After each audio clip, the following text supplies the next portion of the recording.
కరడు కట్టిన కాంగ్రెస్ వాదులు అంటూ ఉంటారు. ఇవాళ కాంగ్రెస్ పార్టీని వదిలిపెట్టి బయటికి రావాల్సిన నా దృష్టిలో రాజకీయం అంటే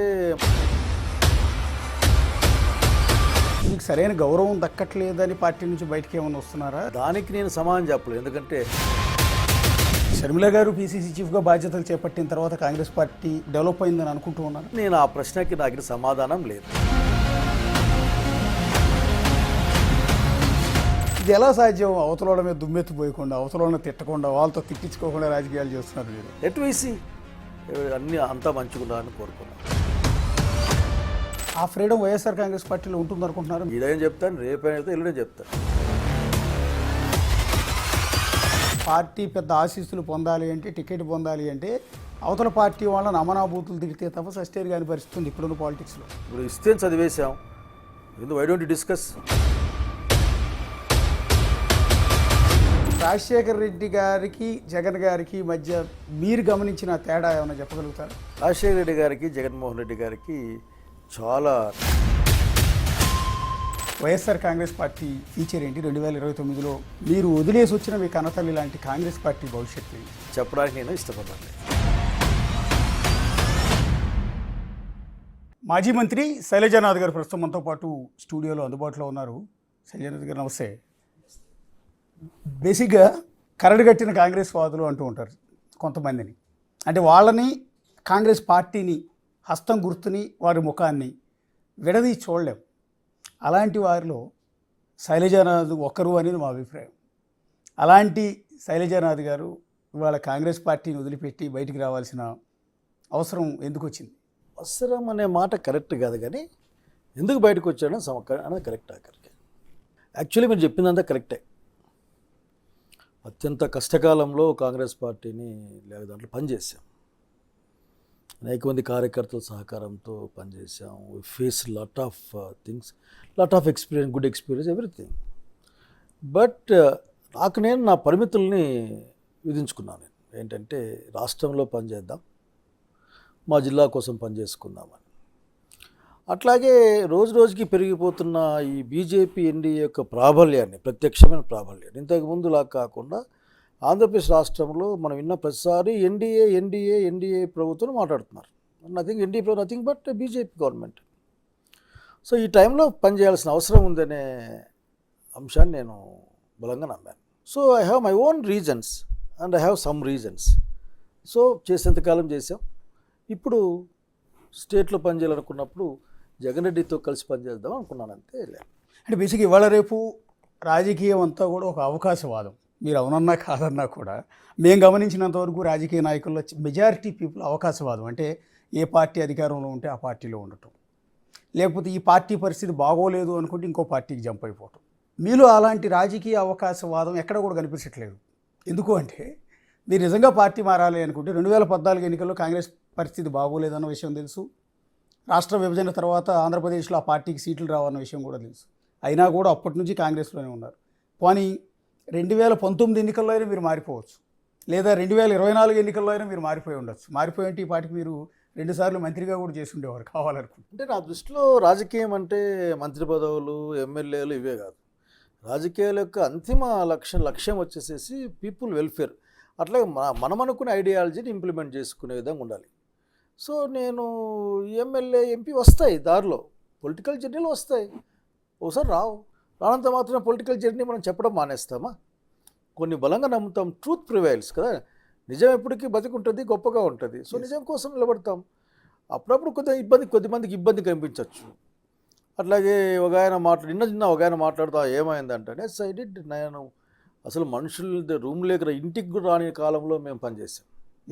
కరోనా టైంలో పనిచేసాం. 3 ఎలక్షన్స్ చేసాం. నాకు తెలుసు కదా 3 ఎలక్షన్లో ఏమొస్తాయి, అనేక వార్తలు నా మీద స్పెక్యులేషన్ వచ్చేది. అయినప్పటికి కూడా ఇప్పుడు ఏంటంటే సమ్ రీజన్స్ పైగా పనిచేయాలనుకునే ఒక కారణంతో నేను చూసినప్పుడు నాకేమి మీరు చెప్పింది, నేను అవకాశవాద రాజకీయం నేను ఆ మాట ఒప్పుకోను, కానీ పాపం ఎవరిని కూడా అది ఆ generation politics. That is the generation. దానికి ఎట్లనే వాళ్ళు దాన్ని చేసుకున్న సంబంధం లేదు. కానీ నా వరకు నేనైతే ఎమ్మెల్యే ఎంపీ మంత్రి ఇవే కదా, అవి జర్నీలో వస్తాయి, వాటి తీసుకుంటాం. మీకు బాగా గుర్తుంటే సమైక్యాంధ్ర మూమెంట్ జరిగేటప్పుడు జస్ట్ నేను ఫస్ట్లో ఒకసారి రాజీనామా చేసేసి ఆటోకి వెళ్ళిపోయాను నేను. ఓన్లీ అసలు కారు దేవద్దుపోని చెప్పేసి వెళ్ళిపోయాను. అవును. So politics is not a business. నేను ఖచ్చితంగా చెప్పాలనుకున్నాను, పాలిటిక్స్ ఈజ్ నాట్ బిజినెస్. అట్లాగే politics is not a show things. This is for a philosophical social fight and it is meant for the society welfare. కనుక దానికోసం పనిచేయాలి. That's all. అంటే ఇప్పుడు party మీరు పిసిసి చీఫ్గా పనిచేశారు గతంలో. ఆ రోజు పార్టీని కాపాడటానికి విపరీతమైన ప్రయత్నాలు చేశారు. సో అలాంటి పార్టీకి ఇప్పుడు రాజశేఖర రెడ్డి గారి కుమార్తె షర్మిల గారు చీఫ్గా ఉన్నారు. అంటే మీకు సరైన గౌరవం దక్కట్లేదని పార్టీ నుంచి బయటకు ఏమైనా వస్తున్నారా, లేకపోతే వేరే కారణాలు? అవన్నీ పార్టీ మారినంత మాత్రాన కాంగ్రెస్ పార్టీ అంతర్గత విషయాల్ని బయట చెప్పేంత శక్తి నాకు లేదు. నేను చెప్పే ఏంటంటే రాజశేఖర రెడ్డి గారు కూతురు ఈరోజు పిసిసి ప్రెసిడెంట్గా ఉన్నారు. వాళ్ళ నాన్నలాగే పనిచేయాలని నేను కోరుకుంటా ఉన్నా. వెలిసి రాజశేఖర రెడ్డి గారి కుటుంబం అందరూ బాగున్నారని కోరుకునేది. ఎందుకంటే రాజశేఖర రెడ్డి గారి ఫాలోవర్స్ అంతా ఏమంతా ఫ్యాన్స్ ఆరాధించేవాళ్ళం. ఫాలోవర్స్ కూడా కాదు, ఏమంతా ఇంకా అంతకంటే పై మెట్లో ఉండేవాళ్ళం. సో షర్మిల గారు మొన్ననే వచ్చారు. 6 months 7 months అవుతుంది కదా, 8 months అవుతుందేమో. Please let we see why you are commenting on her. అంటే షర్మిల గారు పిసిసి చీఫ్గా బాధ్యతలు చేపట్టిన తర్వాత కాంగ్రెస్ పార్టీ ఏమైనా డెవలప్ అయిందని అనుకుంటూ ఉన్నారా? నేను డెవలప్ కావాలని కోరుకుంటా ఉన్నాను. ప్రస్తుతం చేపట్టినప్పటి నుంచి కూడా కొంతమంది వ్యతిరేకిస్తూ వస్తున్నారు పార్టీలో. అట్లేం లేదు. మనం విషయం అర్థం చేసుకోవాలి. కొత్త తరం వచ్చింది, కొత్త ఆలోచనలు, కొత్త మేనేజ్మెంట్ విధానాలు, ఇవన్నీ కొత్త. మనం వీ కెనాట్ అసిమ్యులేట్ దట్. మనం జీర్ణం చేసుకోలేకపోవచ్చు, కానీ ప్రివైలింగ్ ఇష్యూస్ అవి. అంటే సార్ ఇప్పుడు పార్టీలో ఇంత లాయల్గా ఉన్న మీలాంటి వాళ్ళే పార్టీలోంచి బయటకు వచ్చేస్తే ఇంకా కాంగ్రెస్ పార్టీకి ఆంధ్రప్రదేశ్లో భవిష్యత్తు ఉంటుందనుకుంటున్నారు? నేను ఆ ప్రశ్నకి నాకు సమాధానం లేదు. సమాధానం ఉన్నా చెప్పడానికి నేను ఇష్టపడడం లేదు. Let we see. అన్నీ అంతా మంచిగా ఉండాలని కోరుకున్నాం. ఇప్పుడున్న పరిస్థితుల్లో కూడా మీరు తెలుగుదేశం పార్టీలోకి వెళ్తానంటే బ్రహ్మాండంగా తీసుకుంటారు వాళ్ళు. రెండోది జనసేన పార్టీలోకి వెళ్తానంటే ఇంకా మీకు ఎదురొచ్చి స్వాగతం పలుకుతారు. కానీ ఈ పార్టీని కాదని ఓడిపోయి కేవలం 11 సీట్లకు పరిమితమైన అపోజిషన్ స్థాయి కూడా సంపాదించుకోలేకపోయిన వైఎస్ఆర్ కాంగ్రెస్ పార్టీని చూజ్ చేసుకుంటే కారణం ఏంటి? ఇక్కడ ఎన్డీఏ ప్రభుత్వం ఉంది, అంటే ఆర్ఎస్ఎస్ ఐడియాలజీతో ఉన్న బీజేపీ లెడ్ గవర్నమెంట్ ఉంది. నేను దానికి వ్యతిరేకమని చెప్తున్నాను కదా. అదే బీజేపీ లేకుండా ఉండుంటే వెళ్ళటానికి లేదు. మీరు లేని విషయాలు ఆలోచించకూడదు. This is fact. నీ కళ్ళెదురుకున్న వాస్తవం ఏంటంటే ఎన్డీఏ గవర్నమెంట్ ఇక రూల్ చేస్తూ ఉంది. ఎన్డీఏ గవర్నమెంట్ రూల్స్ లేకుంటే ఉంటే అదే దానికి శశబిషలకి తావులేదు. Is there. అంటే 2024 ఎన్నికల్లో అండ్ 2019 ఎన్నికల్లోనూ బహుశా సింగనమల నుంచి శైలజానాథ్ గారు టీడీపీ నుంచి పోటీ చేస్తారని విస్తృతంగా ప్రచారం జరిగింది. ఎందుకంటే మేము కూడా బ్రేకింగ్ చేసాం. లాస్ట్ మినిట్లో కూడా క్యాండిడేట్ శైలజానాథ్ గారు. ఒకటి నో ఇష్యూ. ఆ రోజున ఆయన ఎన్డీఏ గవర్నమెంట్ కాదు ఆయన. ఓకే. ఆ రోజు నేను అప్పుడు నమ్మేవాడిని. చంద్రబాబు నాయుడు గారి పట్ల నాకు ఒక గౌరవం ఉండేది. ఏంటంటే ఆయన కాంగ్రెస్ పార్టీ పెంచిన మనిషి, ఐడియాలజీతో ఉంటాడు. అట్లాగే ఆ తరంలో మిగిలిన నాయకుడు, అతను ఏమైనా చెప్పాలి, ఒక ఆదర్శాలు చెప్పాలి సమాజానికి అని అనుకునేవాడిని. సో ఈ రోజున అట్లా ఈరోజు చూసాం కదా, ఎన్డీఏ గవర్నమెంట్, నేను ఎన్డీఏ, తెలుగుదేశం శాసనసభ పక్షం కూడా చెప్పడంలో ఆయన, నేను ఎన్డీఏ శాసనసభ పక్షం. ఇంకా ఎట్లా మాట్లాడితే అంటే ఆఖరికి బీజేపీ అంటే ఇంక నేనే విధంగా ఆల్మోస్ట్ ఆల్ ఓట్లీ బ్యానర్ చేయండి తప్ప నేనేం చెప్పి దే ఆర్ బిహేవింగ్. సో ఇది మనం దాంట్లో పెద్ద ఆలోచించి బుర్ర పెట్టి దాంట్లో ఏంది లేదు. ఎందుకంటే this is this. So this secular. Chandrababu Naidu గారు వాళ్ళ గ్రూప్ వచ్చేసేసి మేము సెక్యులర్ అని చెప్పుకోవచ్చు, but in practice they are not secular. వాళ్ళు మతానికి అతీతంగా పనిచేయడం కూడా అనుకోవడం లేదు. ఇండియన్ కాన్స్టిట్యూషన్ ఇస్ మతాతీత రాజ్యం అని, అంతేగాని మత సహన రాజ్యం అని కాదు. ఇది మత రాజ్యంలో మతం లేదని. మరి చూస్తున్నాం కదా, మన కళ్ళెదురుగా ఎంత ఊగిపోతారు, ఎంత అరుస్తారు, అసలుకి ఇంకా రంగులు పూస్తారు. మన కళ్ళెదురుగానే మనకు కూడా పూస్తారు. లేని విషయాన్ని ఉన్నట్లు చూసే ప్రయత్నం చేస్తారు. తాము భ్రమించడం కాకుండా ఇతరులను భ్రమించే ప్రయత్నం చూస్తూ ఉన్నాం. ఇటువైపు అది కాదు కదా. ఇటువైపు ఏం చెప్పినా దిస్ టీమ్ మెజారిటీ కాంగ్రెస్ ఐడియాలజీతో పెరిగిన టీం ఇక్కడ ఉన్నది. They are secular. దేవుడు ఉన్నాడు ఉండలేదో వాళ్ళ చర్చ, కానీ దానికి రాజకీయాల సంబంధం లేదు కదా. అంటే మీరు అనుకున్న ఆ ఫ్రీడమ్ వైఎస్ఆర్ కాంగ్రెస్ పార్టీలో ఉంటుందనుకుంటున్నారు? మీరు ఆర్ఎస్ఎస్ బీజేపీ వ్యతిరేక భావజాలంతో ఆ పార్టీలోకి వెళ్ళినా కూడా ఆ పార్టీలో అదే బీజేపీకి వ్యతిరేకంగా మీరు మాట్లాడే స్వేచ్ఛ ఉండకపోవచ్చు. ఎందుకంటే దేశంలో అన్ని రాష్ట్రాల పరిస్థితి వేరు, ఆంధ్రప్రదేశ్ పరిస్థితి వేరు. ఎందుకంటే కేంద్రంలో ఉన్న ఎన్డీఏకి, పర్టికులర్గా బీజేపీకి ఇక్కడున్న అధికార పార్టీ, ప్రతిపక్ష పార్టీలు రెండూ కూడా సపోర్ట్ చేస్తాయి. మీ జగన్ సీఎం ఉన్నప్పుడు టీడీపీ అండ్ జగన్ గారు ఇద్దరు కూడా బీజేపీకి సపోర్ట్ చేశారు కొన్ని బిల్లుల విషయంలో. అలాగే ఇప్పుడు ఓడిపోయిన తర్వాత జగన్ గారు బీజేపీ కొన్ని విషయాల్లో సపోర్ట్ చేస్తారు, బీజేపీని మాట కూడా అనరు. అలాగే టీడీపీ ఎట్లాగో అందులో కూటమిలోనే. సో వాట్ ఐఎమ్ టెల్లింగ్ దీంట్లో ఏంటంటే, I'm not bluntly supporting anybody. నాకు ఆలోచన రాదు, ఉండదు కూడా. కానీ ఫ్యాక్ట్ ఏంటంటే ఇప్పుడు బీజేపీ, తెలుగుదేశం, జనసేన ఒకటి. That is fact. ఓకే. ఆ కూటమి ఎవరికి వ్యతిరేకంగా పనిచేస్తుంది? జగన్మోహన్ వ్యతిరేకంగా పనిచేస్తుంది. ఓకే. జగన్మోహన్ ఏం లేకుండా చేస్తామని చెప్పి వాళ్ళు వీళ్ళు ముగ్గురు ఈ రోజున కదా మన కళ్ళెదురుగా చూస్తున్నాం. ఏం దూహించుకోకూడదు, దాన్ని సపోర్ట్ చేశారు కదా. దీనికి ఎట్లా ఉదాహరణకి మొన్న కామన్ సివిల్ కోడ్కి మేము ఓటు వేయమని చెప్పారు, అపోజ్ చేస్తామని చెప్పారు. మళ్ళీ అప్పుడు బీజేపీ ఇట్లా it's not thing. That is a regional party, state party. కొన్ని విషయాలు వెనకామని చూసుకుండొచ్చు. దాంట్లో నువ్వేం చేస్తావు? నాకు ఖచ్చితంగా నా అభిప్రాయం చెప్తాను. ఒకవేళ ఆ అభిప్రాయం ఏ అభిప్రాయాలు ఉంటాయి? ఒకవేళ సోషల్ కాజ్లో అనుకో నేను గట్టిగా చెప్తాను. ఇంకేదో వ్యవహారాలు ఉంటాయనుకోండి, అవి పార్టీకి వదిలేస్తాను. ఎందుకంటే కొన్ని వ్యవహారాలు ఉంటాయి, అన్ని నిర్ణయాల్ని మనం ఒప్పుకోవాల్సిన అవసరం లేదు, లేట్ చేయాలి. కానీ నిర్ణయం వచ్చిన తర్వాత నిర్ణయాన్ని మనం ఆమోదిస్తాం. ఎందుకంటే దట్ ఈజ్ ఏ గ్రూప్ కదా, గ్రూప్ పని చేయాల్సిందే. నేను చాలా బహిరంగ ఒకటే మాట చెప్తాను, ఈడేం చెప్తాను, రేపైతే ఎల్లుడే చెప్తాను. నాకు ఆర్ఎస్ఎస్ భావజాలానికి నాకు సరిపోతుంది. మీ సహచరులు డొక్కా మాణిక్యవర ప్రసాద్ గారు మీకు సలహా ఇచ్చారు. మీరు ఎప్పుడైతే వైఎస్ఆర్ కాంగ్రెస్ పార్టీలో చేరుతున్నారు అనగానే ఆ పార్టీకి మీరు సెట్ అవ్వరు అంటే మిమ్మల్ని మంచిగా చెప్తూనే ఆ పార్టీలో విలువలు ఉండవు, ఆ పార్టీలో గౌరవం ఇవ్వరు, నేను ఆ పార్టీలో పనిచేసి వచ్చిన వాడిగా, అవమానాలు పడి వచ్చిన వాడిగా చెప్తున్నాను, ఆ పార్టీలోకి వెళ్ళి ఆలోచన విరమించుకోని మీకు సజెస్ట్ చేశారు. ఏం లేదు, ఎట్లా దాదాపు ఒక చాలా రోజుల నుంచి వార్తలు నలుగుతున్నాయి కదా. మాణిక్యవర ప్రసాద్ గారు నా ఫ్రెండే అనుకో, ఎందుకంటే మాణిక్యవర ప్రసాద్ నాకే ఫోన్లో కూడా చెప్పలేదు ఆ మాట. చేరినాక చెప్పాడా? చేరిన తర్వాత ఆయన మీడియాతో మాట్లాడారు. మళ్ళీ ఇంక దానికి వాల్యూ ఏముంది? ముందు సలహా ముందు ఇవ్వాలి, అప్పుడు ఇస్తే ఎట్లా? అంటే సంజయ్ గారు మిమ్మల్ని ఒకటి అడగాలనిపిస్తుంది. రాజశేఖర రెడ్డి గారి హయాంలో మీరు మంత్రిగా పనిచేసినప్పటి నుంచి ఇప్పటివరకు మిమ్మల్ని గమనిస్తున్నాను నేను రాజకీయాల్లో. ఇది ఎలా సాధ్యం? అవతల మీద దుమ్మెత్తిపోయకుండా, అవతల తిట్టకుండా, వాళ్ళతో తిట్టించుకోకుండా రాజకీయాలు చేస్తున్నారు మీరు. నాకు తెలిసి అప్పట్లో కూడా మీరు టీడీపీని కానీ వేరే పార్టీని దూషించడం, ఇప్పుడు భాష చూస్తున్నాం కదా రాజకీయ నాయకులు మాట్లాడేది, అలాంటిది మీ నోటేపటి నుంచి నేను ఎక్కడ చూడలే. అంటే మా గురువులు నేర్పిలే, మాకు తెలీదు. ఎప్పుడైనా పొరపాటున ఏదైనా కొద్దిగా తప్పు మాట మాట్లాడితే ఒళ్ళు చిట్లిపోయేది, మామూలు కాదు. రెండవది, ఇతరులని అవమానపరిచేంత హక్కు మనకి ఎక్కడ ఉంటుంది? ఇతరులను ప్రశ్నించే హక్కు ఉంటుంది అనుకుందాం, అధికారం అయితే లేదు, హక్కు అయితే ఉండొచ్చేమో, ఎందుకంటే సొసైటీలో ఉన్నాం కాబట్టి. అవమానపరిచేదాన్ని లేదు, ఎవరైనా సరే, నేనైనా ఇంకోరైనా కానీ ఇవాళ ఉన్న పాలిటిక్స్లో పార్టీ పెద్దను ప్రసన్నం చేసుకోవాలంటే, పార్టీ పెద్ద ఆశీస్సులు పొందాలి అంటే, టికెట్ పొందాలి అంటే అవతల పార్టీ వాళ్ళని అమనాభూతులు తిరిగితే తప్ప సస్టైన్ కాని పరిస్థితుంది ఇప్పుడున్న పాలిటిక్స్లో. మీరున్న కాంగ్రెస్ పార్టీలో లేదది. కానీ ఇప్పుడున్న అధికార ప్రతిపక్ష పార్టీలు రెండిట్లో కూడా అదే ధోరణి ఉంది. రీసెంట్గా వైఎస్ఆర్ కాంగ్రెస్ పార్టీ నుంచి బయటకు వచ్చిన ఒక ఇద్దరు నేతలను నేను ఇంటర్వ్యూ చేశాను. వాళ్ళు చెప్పిన మాట ఒకటే, మాకు డైరెక్ట్గా జగన్ ఇంటి నుంచి, లేకపోతే జగన్ క్యాంప్ ఆఫీస్ నుంచి సజ్జల రామకృష్ణారెడ్డి, లేకపోతే ధనుంజయ రెడ్డి, ఇంకొక వీళ్ళు స్క్రిప్ట్ రాసి పంపిస్తూ ఉంటారు. వైఎస్ఆర్ కాంగ్రెస్ పార్టీలో ప్రెస్ మీట్ పెట్టమని, ఆ స్క్రిప్ట్ని యాస్టీజ్గా మేము చదవాలి, అందులో ఎన్ని బూతులు ఉన్నా కూడా చదవాల్సిందే. అది చంద్రబాబు నాయుడు టార్గెట్గా మాకు తిట్లే రాసి పంపిస్తూ ఉంటారు, తిట్టకపోతే పార్టీలో కొనసాగనివ్వరు అనేది వాళ్ళు చెప్పిన మాట. నేను సజ్జల గారు, నాకు ధనంజయ రెడ్డిలతో ఎంప్లాయీస్, నాకు పెద్ద టచ్ కూడా లేదు. సజ్జల గారు లెఫ్ట్ ఓరియంటెడ్ మనిషి. అతను విద్యార్థి నాయకుడిగా పనిచేయడం ఇవన్నీ వినో హిమ్. వీళ్ళు ఇవన్నీ కూడా పార్టీ మారకముందు చెప్పి ఉండాల్సింది. పార్టీ మారినాక చెప్తే దానికి ఏం వాల్యూ ఉంటుంది? ఇప్పుడు నేను ఏమన్నా చెప్పానుకో, సలహా ఇచ్చానుకో, ఏం వాల్యూ ఉంటుంది?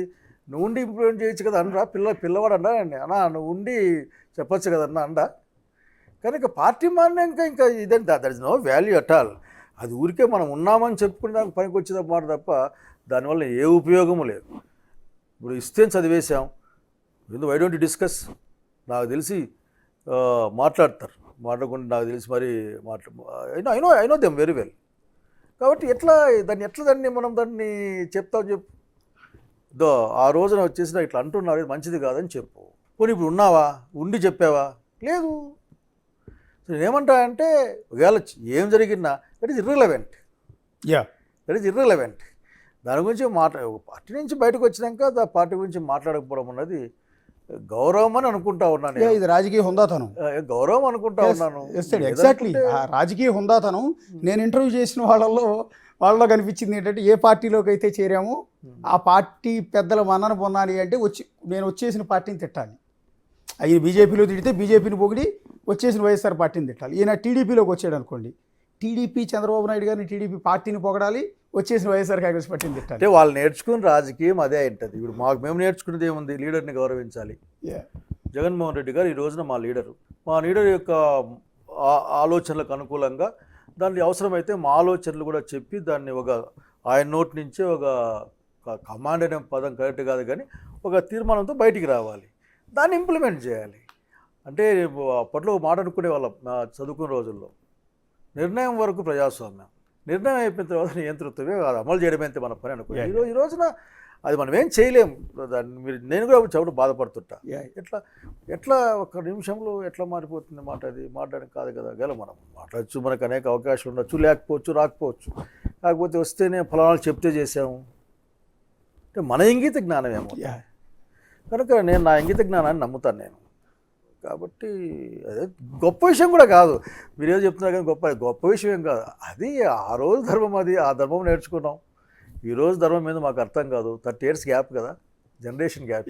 రాజశేఖర రెడ్డి గారి క్యాబినెట్లో పనిచేశారు. రాజశేఖర రెడ్డి గారి రాజశేఖర రెడ్డి గారి విప్పుగా చేశాను నేను. విప్పుగా చేశారు. మన కిరణ్ కుమార్ రెడ్డి గారి హయాంలో మంత్రిగా చేశారు. సో రాజశేఖర రెడ్డి గారితో మీకు మంచి అనుబంధం ఉంది. ఆయన నుంచి ఆయన పరిపాలన చేశారు, ఆయన పార్టీ. ఇప్పుడు ఆయన కుమారుడి పార్టీలో మీరు వెళ్తూ ఉన్నారు. వెళ్ళారు. అంటే రాజశేఖర రెడ్డి గారికి జగన్ గారికి మధ్య మీరు గమనించిన తేడా ఏమైనా చెప్పగలుగుతారా? అంటే రాజశేఖర రెడ్డి గారికి 25 ఏళ్ళ అనుభవం తర్వాత మేము పరిచయం అయ్యాం. జగన్మోహన్ రెడ్డి గారికి 10 ఏళ్ళ, అంటే 5 ఏళ్ళ అనుభవం, 10 ఏళ్ళ అనుభవంతో మేము పరిచయం అయ్యాం. రాజశేఖర రెడ్డి గారికి జగన్మోహన్ రెడ్డి గారికి చాలా టైం గ్యాప్ కూడా ఉంటుంది. So I think Rajasekhara Reddy గారు లాగే ఇతను మారుతా అనుకుంటా ఉన్నాను నేను. జగన్మోహన్ రెడ్డి గారు కొంచెం ప్రాసెస్ ఆఫ్ ఎవల్యూషన్లో రాజశేఖర రెడ్డి లాగే అసలు మా మనుషులు నాకైతే ఎప్పుడు ఇబ్బంది అనిపించలే. రాజశేఖర రెడ్డి లాగే ఆల్మోస్ట్ రాజశేఖర గారు పెద్ద ఆయన కాబట్టి ఇట్లా భుజం మీద కొట్టి, కడుపు మీద కొట్టి, ఏ కామ్రేడ్ ఏం చేస్తున్నావా ఇట్లా కదా, ఈ కాయ కాబట్టి అన్నా బాగున్నావా, లేకుంటే డిఫరెంట్, నాకేం పెద్దగా డిఫరెన్స్ కనపడ్డంలే. బట్ ఆ రోజున ఇంకో కంట్రోలింగ్ పాయింట్ ఉండేది అధికారంలో, అది హైకమాండ్ అని చెప్పండి, మన రాజశేఖర రెడ్డి గారికి. ఈ రోజున సోల్ అండ్ సోల్ లేకుంటే కీలకమైన పొజిషన్ జగన్మోహన్ రెడ్డి గారు ఉన్నారు. సో డెఫినెట్గా నాకు కూడా కొత్త కదా, అంటే మనిషిగా నాకు పరిచయం కానీ పార్టీ అసలు. But I'm seeing him, he is in the line. ఎట్లా నేను లైన్ అనుకుంటున్నా అంటే, ఎడ్యుకేషన్ మీద, హెల్త్ మీద ఆయన పెట్టిన శ్రద్ధ. కొన్ని ఉంటాయి మనకి ఇష్టం ఉండొచ్చు, ఇష్టం లేకపోవచ్చు, కొన్ని ఇష్యూస్ దాన్ని అనుకోవచ్చు. నేను ఇంగ్లీష్ టెక్స్ట్ బుక్ 1వ క్లాస్ పెట్టినప్పుడు నన్ను విపరీతంగా తిట్టారు. ఏంటి అసలు ఇంగ్లీష్ ఎట్లా పెడతావు, దీనికి ఏదో కావాలి, రే ఏ ఫర్ యాపిల్ అని చెప్పేదానికి అంత ట్రైనింగ్ ఎందుకు అయ్యా అని చెప్పాను నేను. డెఫినెట్గా రాజశేఖర రెడ్డి గారి లక్షణాలు జగన్మోహన్ రెడ్డి గారికి ఉన్నాయి. అంటే 151 సీట్ల భారీ మెజార్టీతో ఒక రికార్డు సృష్టించారు ఆంధ్రప్రదేశ్లో వైఎస్ఆర్ కాంగ్రెస్ పార్టీ అనేది. పార్టీ పెట్టిన 6 ఏళ్లకో 7 ఏళ్లకో 151 సీట్లతో ప్రజలు ఆదరిస్తే దాన్ని కాపాడుకోలేని నాయకుడు ఇష్టారాజ్యంగా తీసుకున్న కొన్ని నిర్ణయాల వల్ల అధికారాన్ని కోల్పోయి 11 సీట్లకు పరిమితమైన వ్యక్తి అని ఆయన మీద ఒక అపకీర్తి ఉంది. అపకీర్తి ఇప్పుడు ఉదాహరణకి మనకు కానివాడు అపకీర్తిగానే మాట్లాడతాడు. 40% ఓటింగ్. తమాషగా మాట మాట్లాడుకుందాం. ఎలక్షన్ల ముందు ఉన్న సీన్ ఏంటి, జనం మాట్లాడుకున్నది ఏంటి, 1 or 2 ఇన్సిడెంట్స్ తర్వాత కదా ఏదైనా మాట్లాడింది. జగన్మోహన్ రెడ్డి గారు సింగిల్ హ్యాండ్గా 40% ఓటింగ్ కలిగి ఉన్నాడు. మరి ఇంతమంది కలిస్తే ఆ ఓటింగ్ కలిగి ఉన్నారు. అట్లాగే 12.5 లక్షల ఓట్లు ఎక్స్ట్రా వచ్చినట్టు లెక్క చెప్పేవాడు ఎవరు లేడు. అంత లోతుల్లోకి పోల్సిన పర్లేదు. జగన్మోహన్ రెడ్డి మీరు చెప్పిన విధంగా ఆలోచించిన is the strongest leader in Andhra Pradesh state as a person. నేను అతని ఫాలోయింగ్ చూశాను, నేను ఎక్స్సీఎం గారిది బిగ్గర్ ఫాలోయింగ్. ఆ ఫాలోయింగ్స్ నాకు అనిపించింది ఇతను భవిష్యత్తులో రాజశేఖర్ వదిలిపడతాడు. మేము రాజశేఖర్ ముట్టుకునే ప్రయత్నం చేసేవాళ్ళం, రాజశేఖర్ రెడ్డి భుజం చేసి సంతోషపడేవాళ్ళం. అటువంటిది నేను చూశాను. సో కాబట్టి ఎవరైనా వీక్ అంటే నేను ఒప్పుకోను. ఎందుకంటే 40% ఓటింగ్ ఉంది అక్కడ. అంటే క్రౌడ్ పుల్లర్ అనేది నిజమే సార్, మీరు అన్నమాట నిజం. క్రౌడ్ ఓట్ పుల్లర్ కూడా ఓట్ పుల్లర్ అనేది ఎట్లా అంటారంటే, మీకు జగన్ గారు రోడ్డు మీదకి వచ్చినా జనం వస్తారు, పవన్ కళ్యాణ్ వచ్చినా రోడ్డు మీదకి జనం వస్తారు. కానీ మొన్న జగన్ గారికి ఓట్లు వేయలేదు, అంతకుముందు పవన్ కళ్యాణ్ గారికి ఓట్లు వేయలే. మీరు చెప్తున్నారు 40% స్టాండర్డ్ ఓటు బ్యాంక్ అని. 2019లో సింగిల్గా టీడీపీ పోటీ చేసింది. అప్పుడు ఆ పార్టీకి 38% ఓటింగ్ వచ్చింది, 23 సీట్లే వచ్చాయి. వైసీపీకి 50% వచ్చి ఉండొచ్చు. కానీ 23 సీట్లకే పరిమితమై దారుణంగా ఓడిపోయి అప్పటి వరకు అధికారంలో నుండి ఓడిపోయిన టీడీపీకి 38.5% వచ్చింది ఓటింగ్. దాన్ని ఎలా చూస్తారు?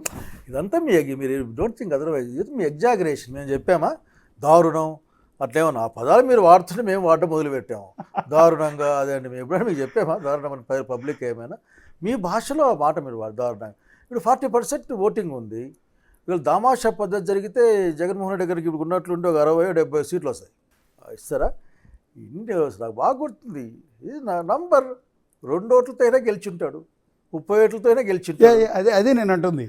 అంటే 40% ఓటింగ్ ఉంది. 40% ఉన్న ఏకైక నాయకుడు ఈ రాష్ట్రంలో జగన్మోహన్ రెడ్డి. దాన్ని మళ్ళీ ఎవరు అనుకోవచ్చు? అదే అబ్సల్యూట్లీ, దాన్ని ఎవరు కాదంటారు. ఎవరు కాదండి. మరి బీజేపీ 12.5 లక్షల ఓట్లు, పవన్ కళ్యాణ్, చంద్రబాబు నాయుడు, ఎన్ని ఫ్యాక్టర్లు. కాబట్టి ఈరోజు అన్ని చూస్తున్నాం కదా, ఒరిస్సా ఏమైపోయా, హర్యానా ఏమైపోయా, అంతలక ఈవీఎంల గోల్మాలు ఏమైంది. నిన్న ఢిల్లీ కొన్ని కాన్స్టిట్యున్సీల్లో ఈ 6 నెలల్లో 30,000 ఓట్లు 20,000 ఓట్లు పెరిగినాయి, ఏంది గొడవ అని అనడంలే. సో ఎలక్షన్ ప్రాసెస్ మీదే జనానికి డౌట్ వచ్చే కాలం ఇది. అంటే why not 175, why not Kuppam, no problem. ఆ రోజు జగన్ గారు నుంచి వచ్చిన మాట ఉంది. చివరికి 11 సీట్లు పరిమితం అయ్యారు కదా, అది ఓవర్ కాన్ఫిడెన్స్ అట్లా. ఎందుకు అనుకోవాలి? 175 ప్లాన్ చేద్దాం, చేసింటారు, పని చేసింటారు. నాకు తెలియదు ఎట్లా పని చేసింటారు. ఎన్ని రిజల్ట్స్లో ఆఖరికి ఈ ఓట్లు దామాషా పద్ధతి కాదు కాబట్టి 1-2 ఓట్లు ఎట్లా గెలుచుకొని నాకు కొన్ని డౌట్లు ఉన్నాయి. అస్సలు బీజేపీ లాంటి పార్టీలకి ప్రాతినిధ్యం కానీ మనుషులు లేని ఊర్లలో 60,000 మెజారిటీ వచ్చింది. ఎట్లా వస్తుంది? దానికి ఏదో రేషన్ ఉంటుంది కదా. పోనీ అది వీళ్ళ ఓట్లు, వాళ్ళకే ఓట్లు రాలే. ఇప్పుడు ఇప్పటికి కూడా ఆంధ్రప్రదేశ్ రాష్ట్రంలో ఓట్ల దృష్ట్యా, పాపులారిటీ దృష్ట్యా అత్యంత పటిష్టమైన స్ట్రాంగ్ లీడ్ వచ్చేసి జగన్మోహన్ రెడ్డి. నువ్వు చేరినావు కాబట్టి మాట్లాడుతున్నావా అనే కాదు, నేను చేరిన అంత మాత్రాన లేని దాన్ని ఉన్నట్లు చెప్తాను. నాకు ఎవరికి చేత కాదు, ఎందుకంటే ట్రూత్ అది, సత్యం కదా. కానీ కొంతమంది చెప్పే ప్రయత్నం చేస్తూ ఉంటారు. ఉదాహరణకి అప్పులు తెచ్చిరి 12 లక్షల కోట్లు ఏదో అప్పులు చేసినారు, నాశనం అయిపోయినామని చెప్పారు ఆ రోజు ఎలక్షన్స్లో అందరూ కూడా. అదే మనుషులే మా మిత్రుడు ఫైనాన్స్ మినిస్టర్ కేశవ్ అసెంబ్లీలో మాట్లాడుతూ 6 లక్షలు 7 లక్షలు ఉన్నాయని చెప్పారు. మరి మిగతా 4 లక్షల కోట్లు ఎక్కడ పోయినాయి? లెక్కలు ఎక్కడ తప్పిపోయినాయి? నేను అడిగితే 4 లక్షల కోట్లు ఎక్కడ పోయినా చేస్తామా అని చెప్పలేదు, ఉండాలి కదా. కాబట్టి దీస్ ఆర్ థింగ్స్ మనం దీన్ని ఆలోచించాలా. అంటే మీరు చెప్పారు జగన్ గారు కొన్ని ఎడ్యుకేషన్ సిస్టంలో సంస్కరణలు తీసుకొచ్చారు, మెడికల్ కాలేజీలు పెట్టడం కావచ్చు, ఇవన్నీ కూడా చాలా అద్భుతంగా చేశారు అని. సో అద్భుతంగానే చేశారు కొన్ని విషయాల్లో, అనేక స్కీములు పెట్టారు. నెల బటన్ నొక్కేవారు. సో బటన్ నొక్క అనేది వైఎస్ఆర్ కాంగ్రెస్ పార్టీ రెగ్యులర్గా మాట్లాడే పదం. అదే బటన్ నొక్కగానే వాళ్ళ అకౌంట్లో డబ్బులు పడేది. మనం కాయిన్ చేసిన పదమే అది. అదే ఆ జగన్ గారు నోటెంట్ నుంచి వచ్చే పదం, మీడియా పుట్టి మనం యాక్చువల్గా అప్పుడు రాజశేఖర్ గారు కుయ్యి అనేవారు, మనం కాయిన్ చేస్తాం. అదే ఆ బటన్ నొక్కటం ద్వారా జనాల అకౌంట్లో నెల డబ్బులు వేసేవారు. దానికోసం ఎక్కువ అప్పులు తేవాల్సి వచ్చింది. యాక్చువల్లీ అన్నీ చేసినా కూడా ఆయన్ని 11 సీట్లకే జనం పరిమితం చేశారు, ఆయన ఆదరించలా. సో అదే స్కీమ్తో మళ్ళీ 2029 ఎలక్షన్కి వెళ్తారా, లేకపోతే విధానాన్ని మార్చుకుంటుందా వైఎస్ఆర్ కాంగ్రెస్ పార్టీ? అది నాకు తెలియదు. ఎందుకంటే నేను చేరాను, 1 గంట తర్వాత హైదరాబాద్కి వచ్చాను. ఒక 6 months తర్వాత అడిగితే సవాల్ చెప్పగలను, కానీ ఒక్కటి మాత్రం చెప్పగలను. మీరు ఇట్లా చెప్పచ్చు కదా, బటన్ నొక్కడం ద్వారా 40% ఓటింగ్ పొందాడు జగన్మోహన్ చెప్పచ్చు కదా. 11 సీట్లు 10 అంటే ఏది కన్వీనియంట్ ఉంటే మామూలుగా బ్యాంకులు చెప్తుంటే, బ్యాంకు ఇట్లా గవర్నమెంట్ నోటీస్ వస్తుంది, ఇన్ని నెలలు కానీ లేదంటే మన బండ్లకి ఇస్తాడు, ఇన్ని కిలోమీటర్లు కానీ, ఇన్ని బండ్లు, ఇంత సమయం కానీ, ఏది ముందైతే అది అని కదా. నాకు ఎప్పుడు నవ్వు వస్తుంది. ఏదో చెప్పచ్చు కదా, 1 lakh కిలోమీటర్స్ చెప్పవచ్చు, 10 ఏళ్ళు అని చెప్పవచ్చు, అట్లా చెప్పడం, ఏది ముందైతే అది. సో ఇవన్నీ కూడా మనం చెప్పే వ్యవహారాలు. అంటే కొత్తగా పార్టీలో చేరుండొచ్చు, కానీ మీ రాజకీయ అనుభవం అంత లేదు ఆ పార్టీ పెట్టినప్పటి నుంచి ఇప్పటి వరకు.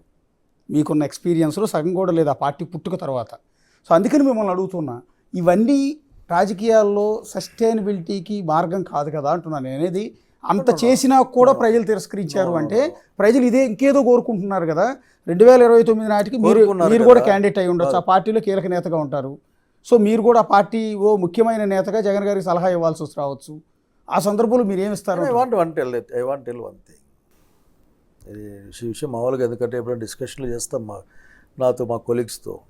అంత ఆ విధంగా పూర్ని చూసుకున్నందుకు, లేక మీరు చెప్పిన బటన్ నొక్కితే డబ్బులు ఇచ్చినందుకు ఒక సెక్షన్, పైసలు ఉన్న సెక్షన్ ఆఖరికి జగన్మోహన్ వ్యతిరేకంగా పనిచేసింటుంది.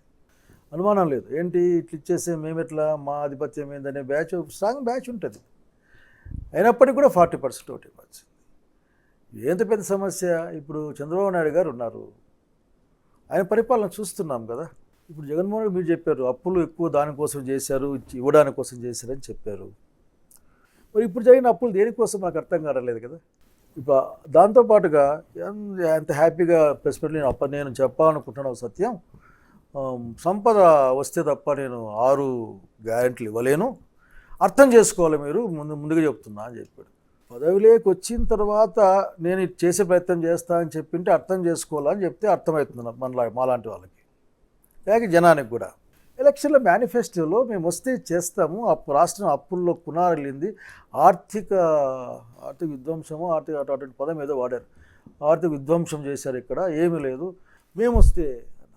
మరి అంత ఆర్థిక విధ్వంసంలోంచి మీరు వస్తే చేస్తామని చెప్పినవే కదా అవి. మరి మీ ఆర్థిక విధ్వంసంలో ఉన్న 12 లక్షల కోట్లు కాకుండా 6.5 లక్షల కోట్లు, 7 లక్షల కోట్లే కదా మీకు నికరంగా 3-4 లక్షల కోట్లు మిగిలినాయి కదా అప్పుల రూపంలో. మళ్ళీ మీరు దీనికి 48,000 కోట్ల రూపాయలే కదా మీరు చెప్పిన ప్రామిస్ పనికి వచ్చేది. మళ్ళీ ఆ మిగిలించుకున్న 3 లక్షలు 4 లక్షల కోట్లు పెడితే 5 ఏళ్ళు సరిపోతాయి కదా. అంటే లేకుంటే మీరు అటువంటి ఆలోచన లేకుండా చెప్పారా, ఊరికి ఎలక్షన్లు చెప్దాంలే మళ్ళీ చూసుకుందని చెప్పారా? అట్లా అనుకోండి, ఎందుకంటే ఐఎమ్ నాట్ ఎక్స్పెక్టెడ్ దట్. అంటే ఫైనాన్షియల్ సిచ్యువేషన్ కొంత మెరుగయ్యాక ఇంప్లిమెంట్ చేస్తానంటున్నాడు కదా ఆయన. అంటే నాకు ఎప్పుడు అర్థం కాదు, నాకు అంటే మీలాంటి వాళ్ళు చెప్పాలా నాకు, ఎందుకంటే మెథమెటిక్స్ తక్కువ, నాకు 47 వచ్చినాయి అనుకుంటాను నేను 10th. నేను చెప్పేందంటే నేను మాట ఇచ్చేటప్పుడు నా జోబీ నేను చూసుకుంటా కదా. ఇప్పుడు ఇక్కడి నుంచి బయలుదేరుతాను, మా ఇంట్లో నుంచి మా డాక్టర్ అమ్మ ఫోన్ చేస్తుంది, ఏదో తెమ్మంటుంది, తెస్తాలే అని చెప్తాను. చూసి కొద్దిగా ఇబ్బంది ఉందమ్మా, ఇంటికి వచ్చి మళ్ళీ తెస్తాలే అంటాను. ఉందనుకో, ఉందిలేమ్మా తెస్తాలే అంటాను.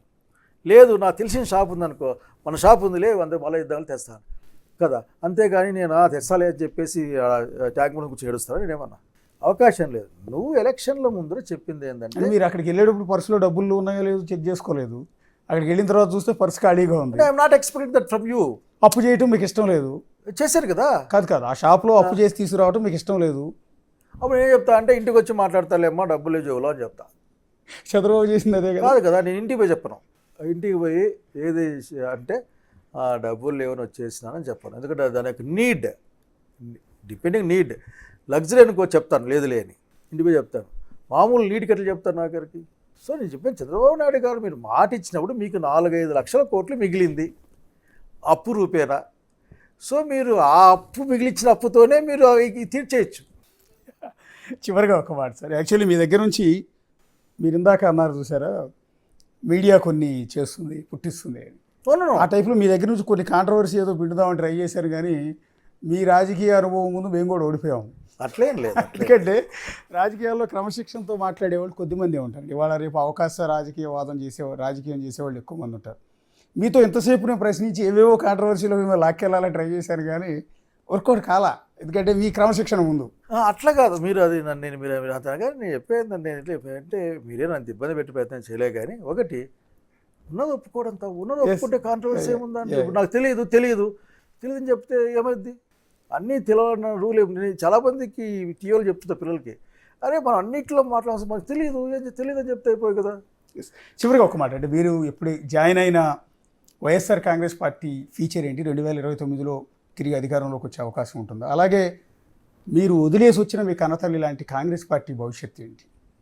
నేను కాంగ్రెస్ పార్టీ గురించి కామెంట్ చేయడానికి ఏమాత్రం ఇష్టపడను. నేను వైసీపీ ఖచ్చితంగా నిక్కరంగా నిలబడుతుంది. పబ్లిక్ కూడా ఈ రోజున నేను 2-3 ఎగ్జాంపుల్స్ చూసి, అంటే మామూలుగా చూసిన దానికి పెద్ద పొలిటికల్ అయితే ఏం చూడలేదు.